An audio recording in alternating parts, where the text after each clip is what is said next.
So mga idol, may nagtanong kasi sa atin, bakit pa daw ako nagsa-side step? Pag pumuputok. So ganito siya mga idol. Papakita ko sa inyo ang purpose nun. Basic na naman yung tinuturo ko mga idol. I-share ko lang sa inyo. Salamat sa katanungan idol at meron naman tayong content. Shoutout sa inyo mga idol. Sa doon sa nagtanong. So, halimbawa, ito yung opening. Ang kalaban mo or subject is andyan sa loob. Ito yung pinto. So, andito ka. Diba? So, pakita ko sa inyo idol na yung kaibahan. Diba? Andyan yung kalaban. Draw ka. Pak. Pinto. Andyan yung pinto.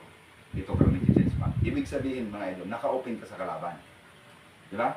Dito ka mag-change magsarap niya. Diba? Imagine nyo mga idol ang side step. Diba? So, dito siya. Ito. Kalaban, andyan. Up. So, diba? Ubus yung bala. Change magazine. Ubus yung bala. Change magazine. Kita nyo mga idol kung anong purpose ng side step. So, at sa doon sa nagtanong, sana may nag-gets nyo ang ibig ko sabihin mga idol. Shout out